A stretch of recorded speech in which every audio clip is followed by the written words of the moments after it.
Assalamualaikum warahmatullahi wabarakatuh. Perkenalkan, nama saya Muhammad Hamdan Sobirin. Saya dari kelas TI 21A dengan NPM 21313014. Saya adalah mahasiswa semester 5 Universitas Teknokrat Indonesia. Saya akan menjelaskan tentang apa itu kriptografi klasik pada mata kuliah kriptografi. Kriptografi klasik adalah seni menyandikan pesan sehingga hanya dapat dibaca oleh pihak yang memiliki kunci rahasia yang tepat. Kemudian, kriptografi klasik itu merupakan salah satu metode enkripsi yang telah digunakan sejak zaman kuno untuk menyembunyikan data penting dengan menggunakan kode rahasia. Kemudian contoh jenis-jenis kriptografi klasik yang pertama itu kriptografi klasik meliputi substitusi, kemudian ada transposisi dan teknik transposisi. Kemudian ada kelebihan kriptografi klasik. Kriptografi klasik dapat memberikan perlindungan terhadap intersepsi pesan dan menjaga kerahasiaan data yang sensitif. Kemudian ada kekurangan kriptografi klasik. Kriptografi klasik cenderung rentan terhadap serangan dekripsi, sehingga data yang dikirimkan mungkin dapat dibaca oleh pihak yang tidak berwenang.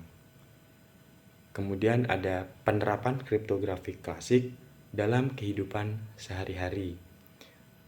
Dalam kehidupan sehari-hari, kriptografi klasik ini memiliki berbagai penerapan dalam kehidupan sehari-hari yang pastinya.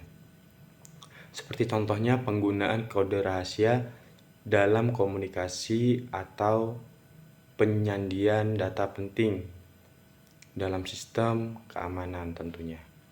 Kriptografi klasik sering digunakan dalam pendidikan untuk mengajarkan konsep dasar enkripsi dan dekripsi kepada mahasiswa ataupun siswa.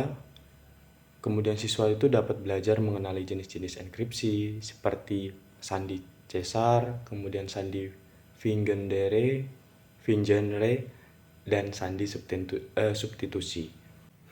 Beberapa contoh kriptografi klasik yang terkenal meliputi, yang pertama itu kan yang tadi kita sudah bahas sebelumnya, itu ada sandi Caesar. Sandi ini dinamai dari Julius Caesar yang dikenal menggunakannya pesan asli digeser sejumlah langkah tertentu atau biasanya dengan pergeseran huruf, sehingga pesan terenkripsi. Contohnya ya, jika pergeserannya 3, maka huruf A akan menjadi D, B menjadi E, dan seterusnya. Pemecahan sandi ini relatif mudah jika pergeserannya diketahui. Kemudian yang kedua itu ada sandi Vingenere. Sandi Vingenere ini adalah perluasan dari sandi Caesar. Pesan asli digeser sesuai dengan kunci yang panjangnya berulang-ulang.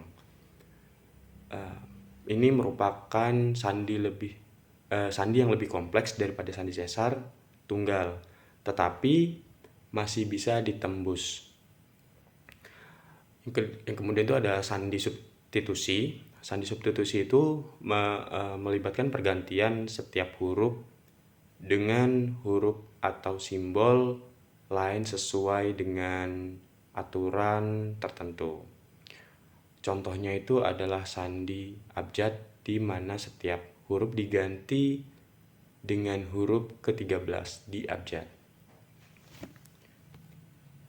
Kemudian itu ada sandi blok, membagi pesan menjadi blok-blok yang lebih kecil dan mengenkripsi setiap blok secara terpisah. Ini sendiri melibatkan metode seperti sandi polyalfabet, kemudian sandi Playfair, dan seterusnya yang pastinya. Meskipun teknik-teknik ini cukup sederhana dan mudah dipahami, pastinya mereka rentan terhadap serangan dan pemecahan kode jika digunakan dalam konteks modern pada saat ini tentunya. Oleh karena itu, kriptografi modern dengan algoritma yang jauh lebih kompleks dan aman itu digunakan dalam komunikasi online, perbankan, keamanan data, dan aplikasi penting. Untuk teknik-teknik kriptografi klasik lebih cocok untuk pendidikan, hobi, ataupun penggunaan yang tidak memerlukan tingkat keamanan yang tinggi. Mungkin sekian presentasi dari saya. Terima kasih. Wassalamualaikum warahmatullahi wabarakatuh.